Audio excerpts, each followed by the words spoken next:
And anybody who has any questions afterwards or would like a copy of the slide deck, my contact information is right there. It's mike.brings@optimalidm.com. We'd be happy to do it, or even if you forget that, you can just send it into sales@optimalidm.com.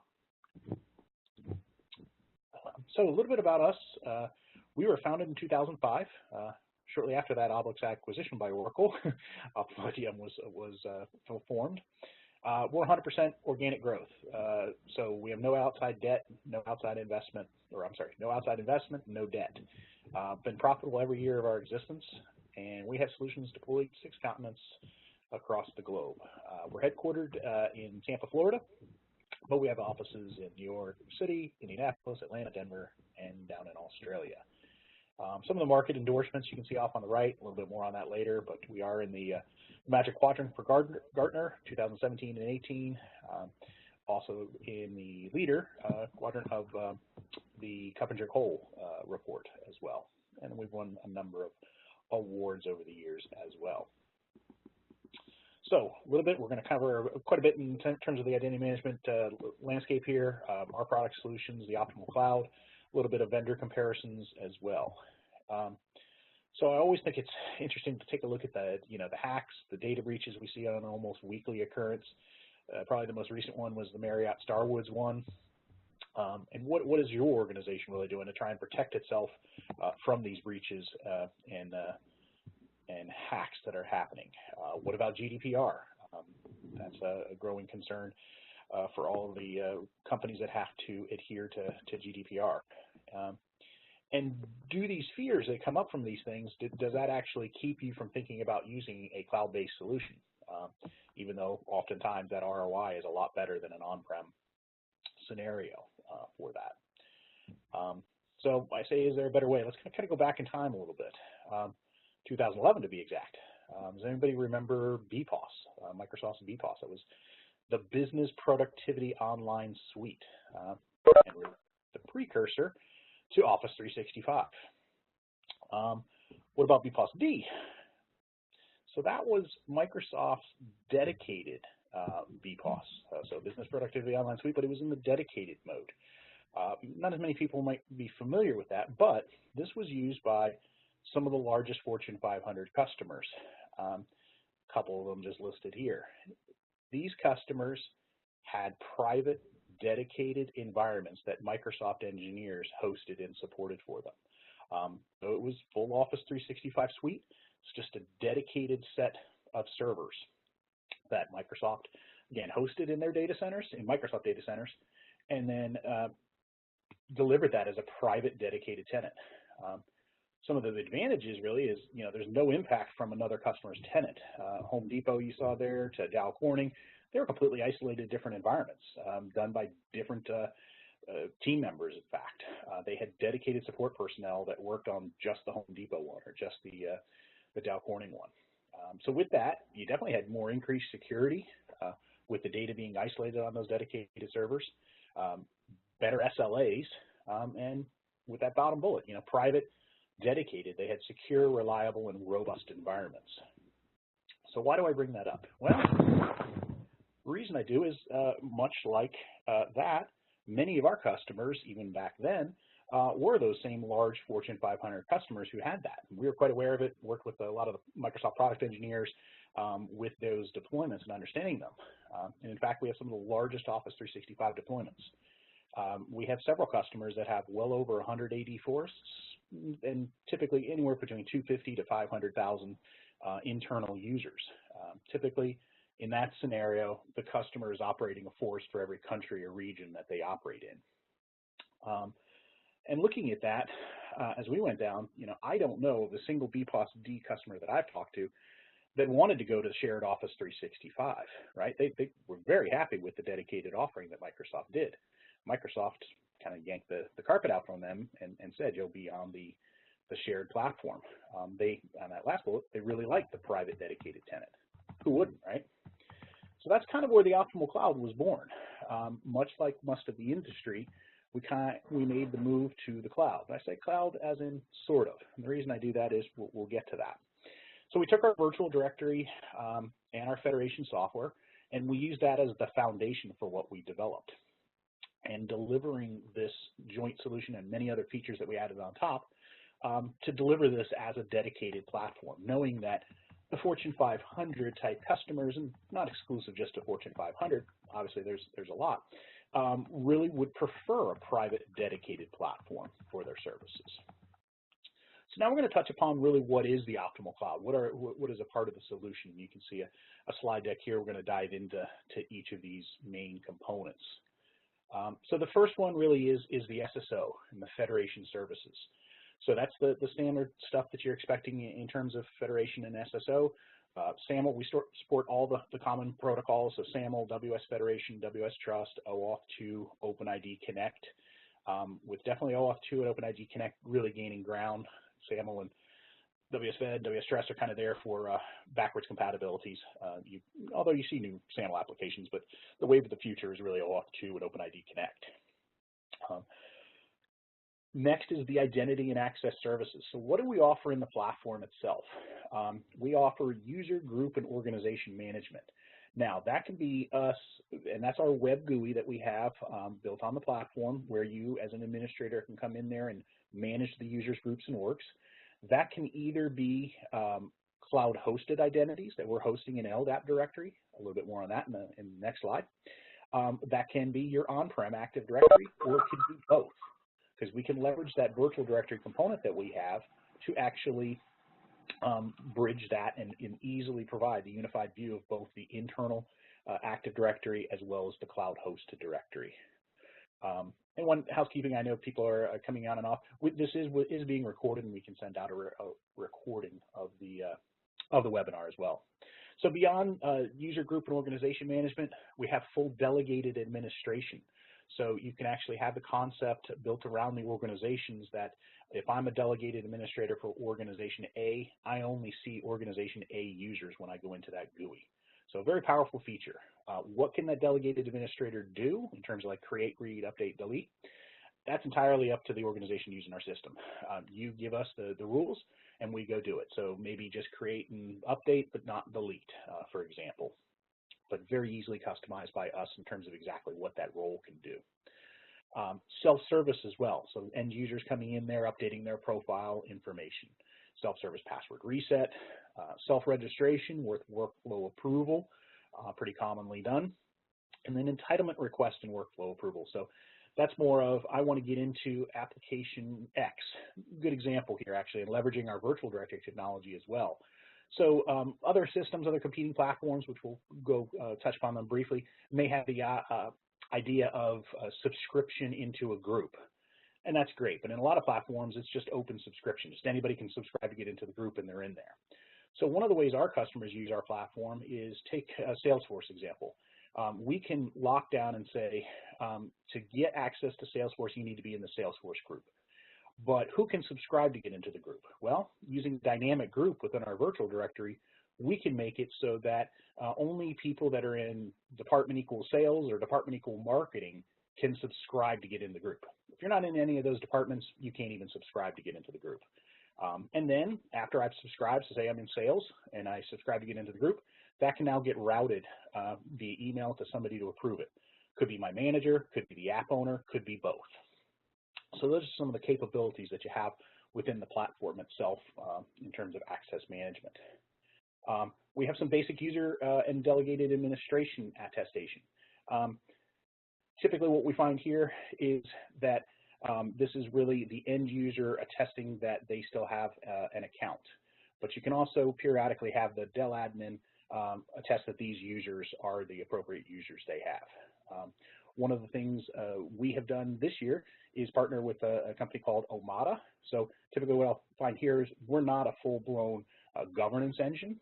If you need governance, we partner with Omada for a full governance. You know, where we sit in terms of SSO and Federation for that.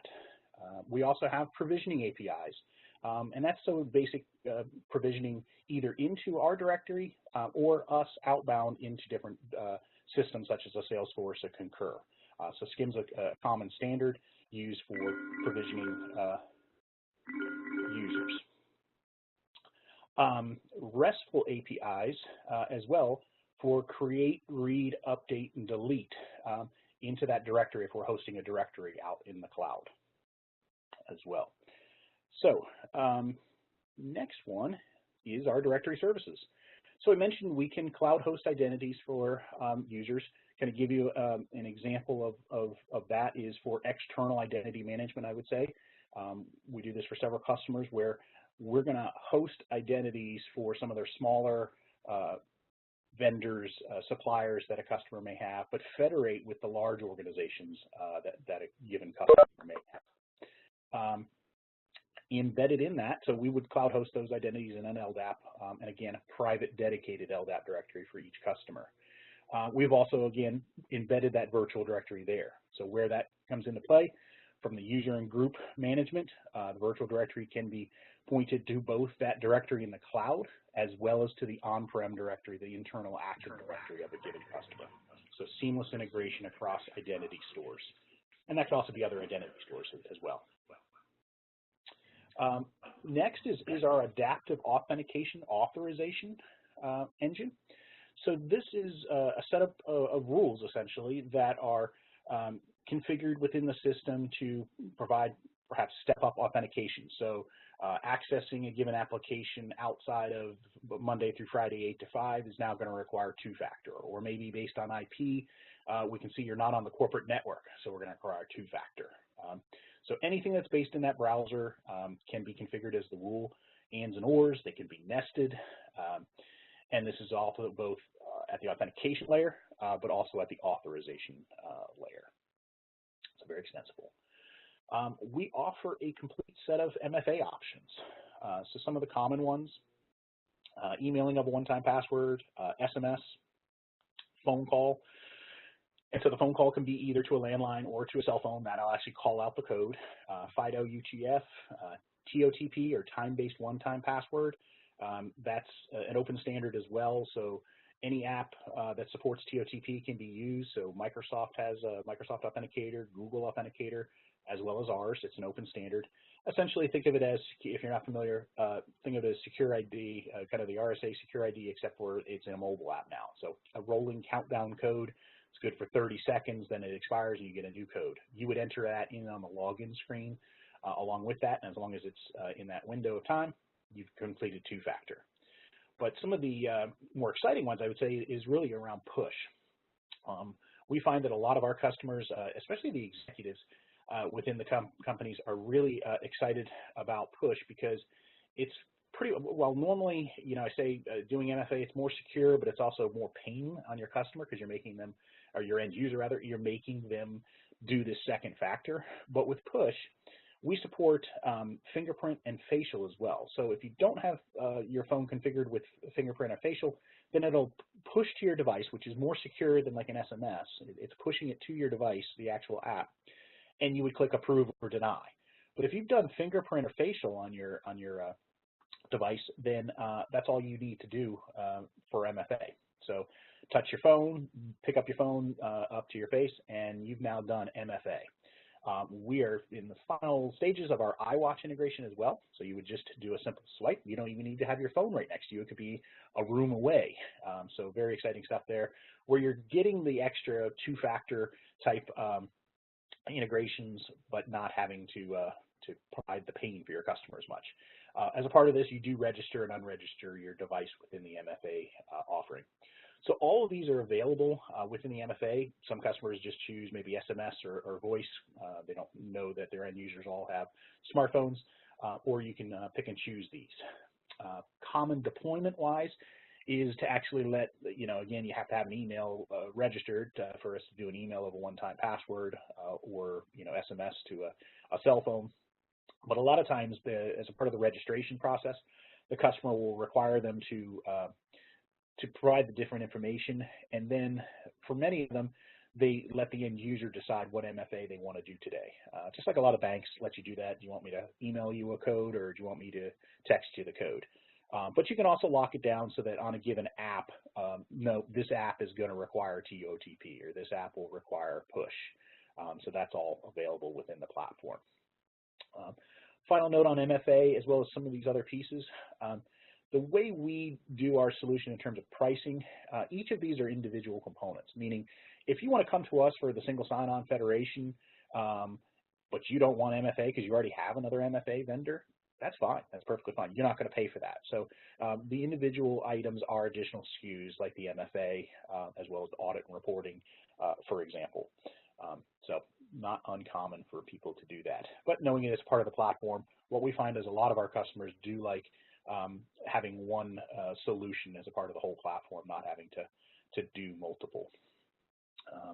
And then this just kind of shows you, again, the Optimal Authenticator is available for free download in the Google or App Store. We also do have the Optical Developer Network, which is an environment where if you want to kind of kick the tires on our services, you can go there. To do that, it's just put an email to sales@optimalidm.com. We can get you the link to the site. You can register for an account. You can use your Gmail account if you want, or use your corporate. Doesn't matter to us. And you can actually kick the tires on the entire cloud platform.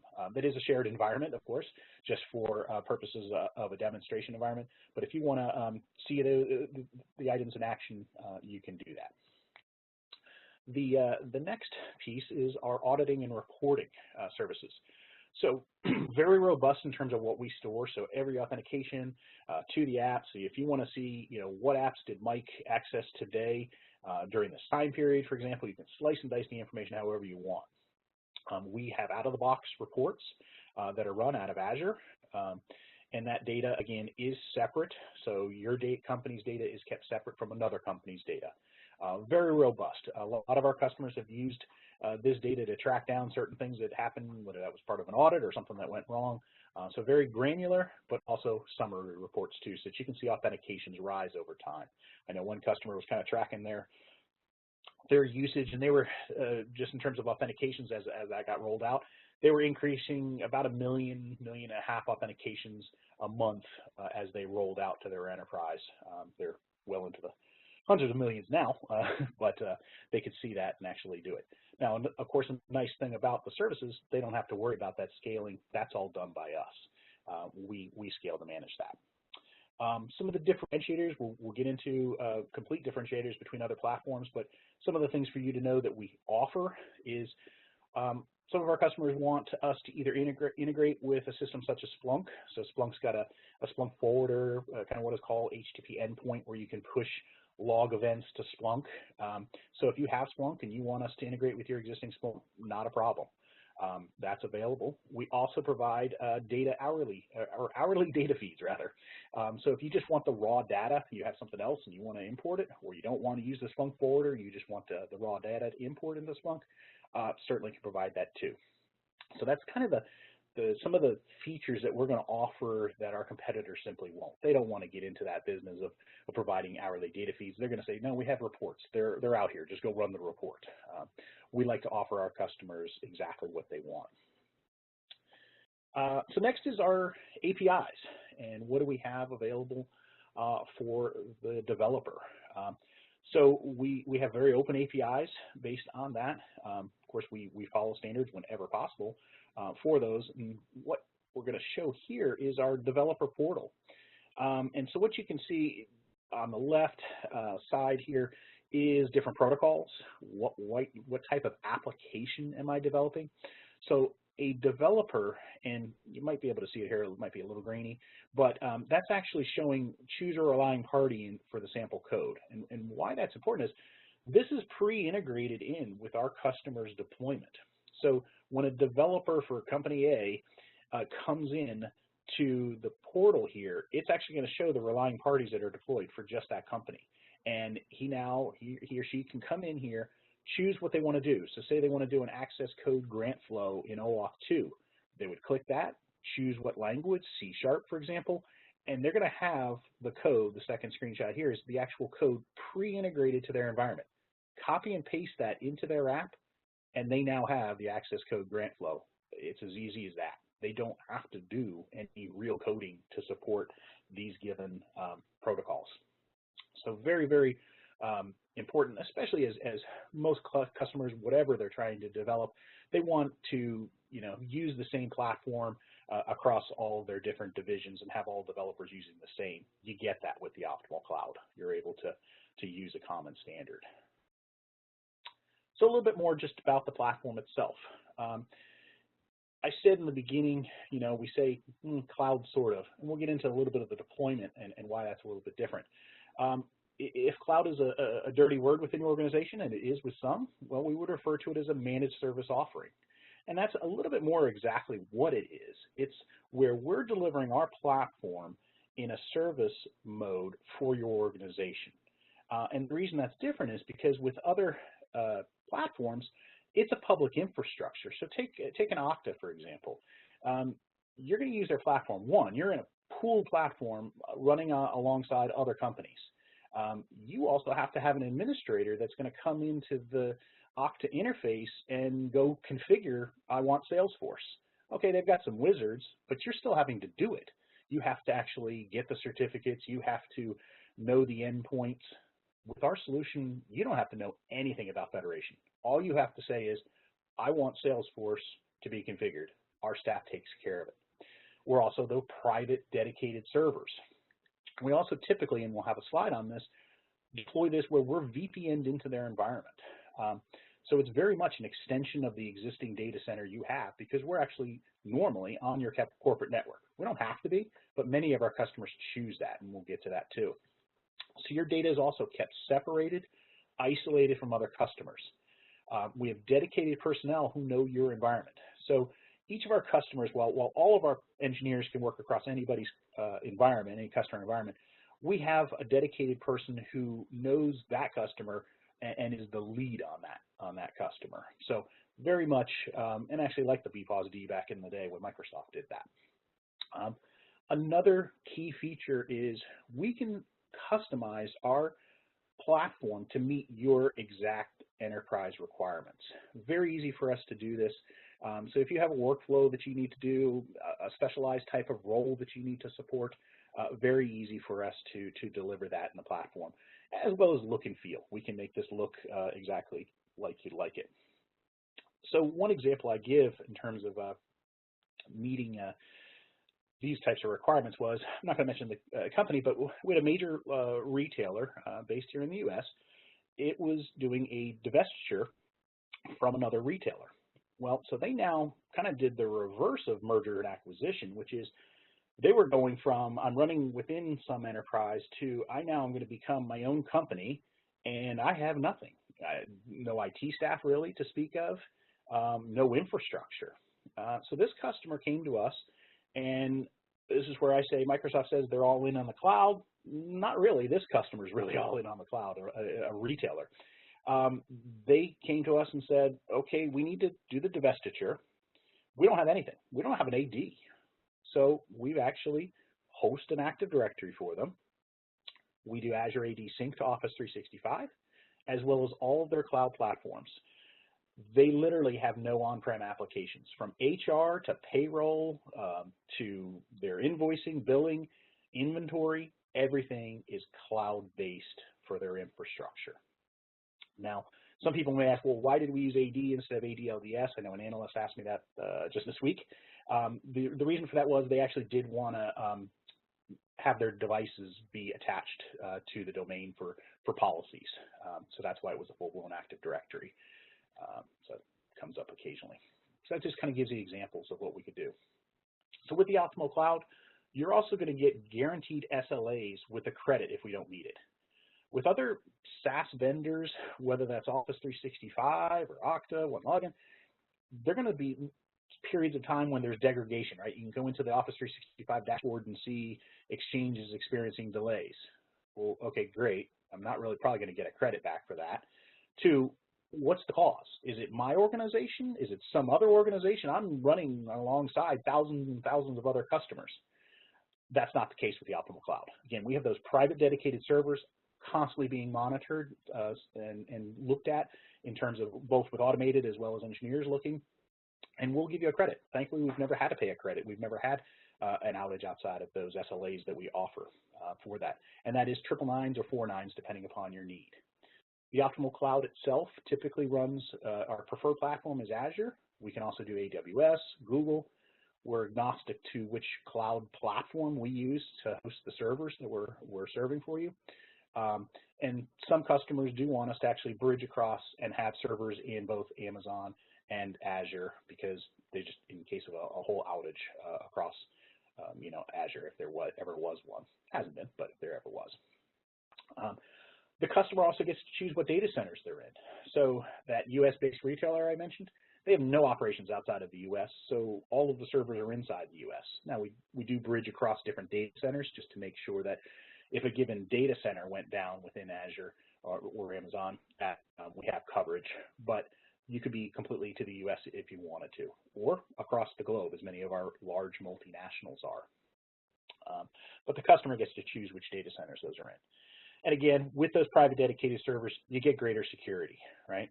So beyond just performance degradations, which you're not going to have, of course, because we're keeping those as separate, with other platforms, ones have been hacked. I'll let you Google to figure out which ones they have, but other platforms have been hacked, and when that hack happened, one more than once, that went across all of their customers. They had to tell all their customers, change all of your passwords across all of those. With us, if God forbid that happened, which we hope it never would, it would be isolated to one given customer, right? So that would be those servers that would have gotten affected. And again, as I mentioned, other platforms, you're still going to require someone to go into the GUI. You don't have to do that within our platform. And so for some, we have customers that really don't have any federation expertise at all. They know they want single sign-on. They know what that is, but they don't know OAuth 2 access code grant flow. They never heard of that before. They just know there's an OAuth 2 app that they want to integrate with. Other of our customers have federation expertise. They may have even had our on-prem software. They now have come to the cloud for the efficiencies you get, right? We'll have a customer example on that in another slide. But their staff is busy with other work. I've heard from more than one CIO that has said, I want my folks out of the authentication business. And I kind of would liken it, I'll do a sports analogy, it's kind of like the left tackle, right? It's not a sexy position, right? You're not the wide receiver catching the touchdown or the quarterback throwing it, but the left tackle is one of the most highly paid because it's such an important thing. So you want SSO, you want it to work, you want it to be reliable, right? Email is the most mission critical system to any organization. If email goes down, there's big problems. You need it to work, but it's extra work. Why do that?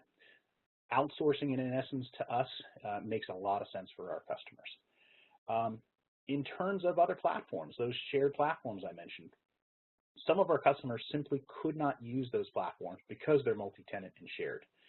But being a private dedicated solution where we're even VPN to their network, so we've got that secure VPN, it's really just us managing the servers. They're just not having to do the headache for it, but it's still with all their security in place. Mention it's the complete identity management system. That's a big differentiator over our competitors. They offer single sign-on and federation, but they're not doing identity management within the system. We offer that complete identity management. Scale. We'll talk to this in another slide. Just the ability to roll out applications seamlessly without any friction. Security. We've got the dedicated servers and staff. We're an extension of our customer's data center. Our staff are federation experts. They're not just knowledgeable on federation. Some of them actually sat on the standards bodies that wrote the federation standards. So we have the expertise to handle, and we've seen it. There's applications out there that say they support SAML. Not really, because in SAML, the order of the assertion is not supposed to matter. Guess what? There's apps out there that say they support SAML, but email needs to be the first item in the assertion. You have to do it, unfortunately, to support them, because we can't get them to change, but they don't really support SAML. Our customers don't want their staff banging their heads trying to figure out why that application's not working. Our staff, we take care of that for you. I mentioned many CIOs say they want to get out of the authentication business. So here's a diagram that kind of depicts the optimal cloud and some of the pieces and components and just what that looks like from an architecture standpoint. So what we're showing here is broker mode, where we can actually, federate out to a given customer environment. So here's the on-prem customer itself. We'll mention we've got the federation and the virtual directory with that VPN connection, easily handle multiple forests if the customer has multiple forests with the virtual directory. And then we can federate out to clients, partners, vendors, whoever that is. We can also cloud host the identities for the smaller vendors that a customer may have. So many of our customers do use us in that external identity management, which of course is never completely external because many times the on-prem AD needs to be leveraged for internal users to access the app. And you can do that whether that's an on-prem app here or a cloud-based app. But this is a very common deployment scenario, of course, not showing high availability and failover, that kind of system. So one thing that does come up is security, right? And we talked about the malware and the hacks, et cetera. Well, I won't mention the customer's name, but we did have a customer, and what you can see here is this is them getting breached. So they were breached, and they were configured like this with the VPN connection. So our servers are essentially physically on their network. The internal employee accidentally clicked a link, right? The malware spread to all their servers in their enterprise, complete wipeout. Our servers were not affected. Why? Because unlike their servers, the only ports that were open is HTTPS and, of course, a non-standard RDP port. So the malware, which was spreading on other ports, couldn't get to our servers. So even though we're on their network, we weren't affected. So this is where I say when people worry about cloud security and whether it's less secure, I'd say it's even more secure, and a good example of that. So I mentioned scale. So one customer here, won't mention their name, we actually host, and I've briefed numerous vendors on this, the largest federation deployment in the world. So we're on 4 continents in terms of the data centers, so large multinational. We have over 200 identity providers, unique identity providers, so over 200 endpoints of where users actually authenticate to different data stores. Over 500,000 users that access the system. We do 4 levels of authentication for them. So beyond username and password, we do client certificate, we do MFA, social media, and we also do an OAuth 2 proxy. And this is some of the example I'm going to give you here, some of the leading edge pieces that we've done. I again, brief analysts on this. No other company in the world actually has this technology of our OAuth 2 proxy. What this is the customer wanted us to federate with some of their customers, so some of their clients actually. And so we do. So let's just take company A. We're federating over to company A. And that user assertion comes across that they've authenticated. Well, our customer said, okay, we'll trust the authentication that happened over there, but we don't want to trust anything else in the assertion. So what they wanted us to do is actually come back on-prem to an existing database they have with the username that came across and do a lookup, do the query, and then rebuild the assertion based on that data.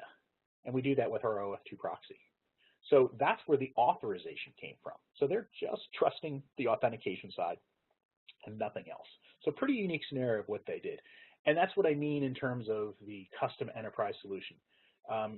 You can't get that from a pooled platform. They're just putting up, here's single sign-on and that's what I'll do for you. There's no way any of the other vendors would have developed, let alone deployed an OAuth 2 proxy on-prem to go pull that custom data that they had in a database for them. This customer has over 6,000, and it's already late. They have over 7,000 apps now as a part of the platform. I need to update my slide deck. They have over 7,000 federated applications that we've configured for them. They didn't have to do the headache of setting those up. Our staff set those up. And they have well north of 100 million authentications per month. Just works, handles. They don't need to, again, monitor servers, increase servers, look at capacity. It's all just handled by the OptimalCloud and by Optimal IDM. In terms of analysts that I mentioned, 2 of the big ones out there are Gartner and Coppinger-Cole. So in Coppinger-Cole's report, and again, if you'd like any of these, feel free to just put an inquiry on the website or send a note to me. We can get you copy of those reports. So we're mentioned as a product leader in the Identity as a Service report from Coppinger-Cole. We're proud of that. And you know, Gartner does their Magic Quadrant. I forget exactly how many vendors they put it out there, but there's well north of around 100 or so SSO vendors out there. We're happy to make the list of the 15 that made it into their Magic Quadrant. So for 2017, 18, we're in the Magic Quadrant. We're in the niche category, which we actually are always looking to move up and right, but we agree, we are niche. Many of the things that I've mentioned even here on this presentation are unique. Our competitors simply don't want to do that.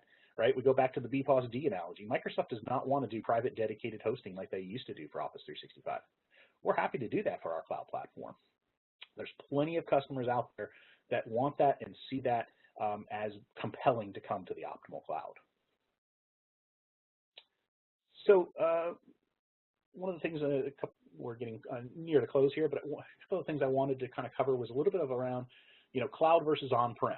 By no means is this an exhaustive list, but maybe the few things that you should really keep in mind. So pro of being on-prem, I'll say you have some more control, right? You can't go to any vendor, whether it's us or anybody else, and literally hop on the server and go do something. So you do have some more control. It's definitely a pro. I really couldn't come up with another pro of on-prem, but maybe there is. But cons, you're going to have to install, configure, and maintain the solution.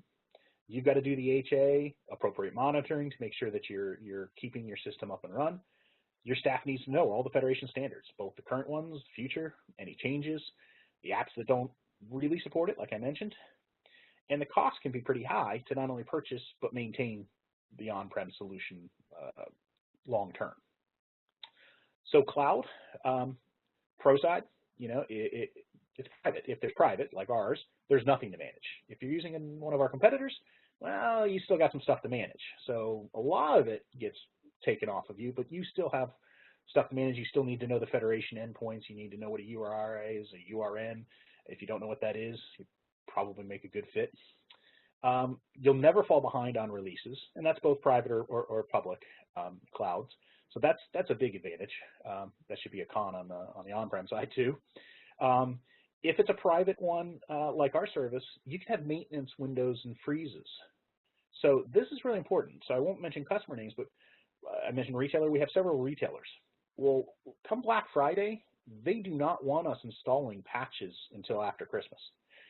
And only critical ones if they need to be there. But if there's any other non-critical ones, they want us to put a hold on the environment. We have another one that deals with taxes. Well, when it's tax season, guess what? They don't want any changes within their environment. We can provide that. Other platforms, you just wake up tomorrow and, whoa, something just changed. They rolled out a new feature. They didn't even tell us about it. We don't do that. We also provide patch windows. So if our customer says, we want you to install patches in the U.S. between 10 p.m. and 6 a.m., and as well as Europe. We want that between 10 p.m. and 6 p.m. local time in Europe. We can absolutely do that. Other cloud platforms, you're just not going to get that, but you get that with the private dedicated.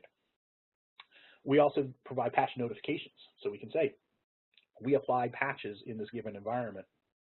That kind of gives their staff a heads up if something goes wrong, so typically that's sent to administrators.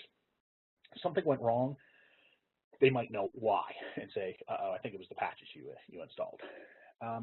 Another big pro is you don't need the staff to know the Federation standards, right? Another pro, we mentioned the customer that's got the large scale. They scaled to those 7,000 applications without adding any employees. How many employees would they need to be able to not only deploy the 7,000 apps, but keep it up and running and keep it moving?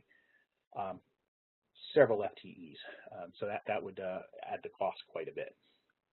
I'll say a con on cloud, something goes wrong, you only have the SLAs as a remedy. So I mentioned, Office 365, when there's degradation in Exchange and slow email, what can you do about it? The answer is nothing. Now, on our side, with private side, we definitely have very strict SLAs, but you also have people that you can call. You typically can't with those larger large cloud providers. You have email access, and that's about it. Being private dedicated, it's very in tune to your needs. If it's a public cloud, are you and your data vulnerable to hacks? Answer is, certainly yes. You're vulnerable in either way, but a lot less in a private dedicated. So if it's a public cloud, are the degradations caused by you or some other customer? The answer is you probably don't know. With us, we're actually monitoring that across each of the customer's tenants, so we can see if a given tenant needs to add, or if we need to add more servers to a given tenant. So I kind of mentioned, mentioned a couple of customers or other platform vendors out there. Here's just a little bit of a table that kind of shows just some of the features and what's out there in terms of what they're doing and where they're different. Pretty much all the platforms, and these might not be exact, because especially with Microsoft, you may be able to, with your EA, get different prices, but most of them are right around for the comparable features here as well. So some of these vendors offer, $2 per user per month, but not with comparable features.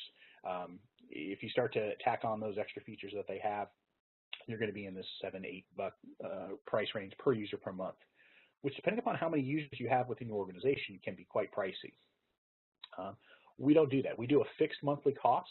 It's based on the footprint and deployment that we have. So how many servers, data centers do we have? A little bit in terms of users, but more from how many servers are we going to need to handle the authentication volume. That's going to be different from a 50,000 person company to a 500,000 person individual internal customer. Delegated administration, I don't know of any of the other vendors that have any type of delegated administration where you can do that at the organizational boundary. Very robust. You can nest that delegated administration as well across different organizations. So I know a pharma company does that. They do it based on state, and then region, and then country as well. The private dedicated cloud. None of those other vendors are private, and so that's a big one. The full concierge service, right? So we're offering soup to nuts, whether that's the customizations of the platform that you want, to the branding of your entire user interface to meet your needs. So you may want your self-registration.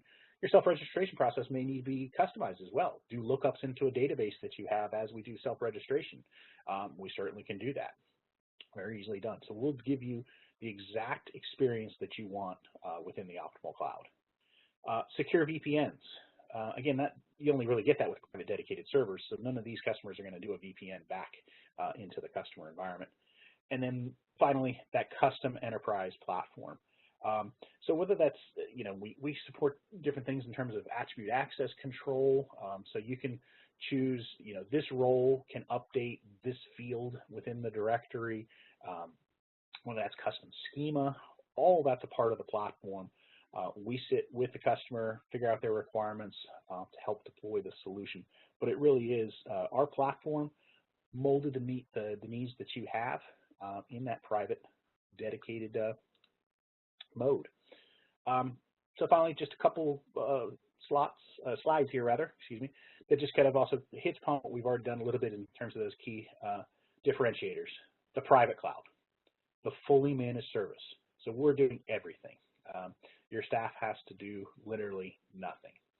And then we really did build this platform for the Fortune 500. It's not exclusive to the Fortune 500, but it's enterprise ready for the Fortune 500. We have some of the largest deployments on the planet. So typically we say the larger, the uglier the customer environment, where they say, oh God, you don't want to see our environment. We're happy to. Our virtual directory technology in particular makes very complex environments very easy to manage for us.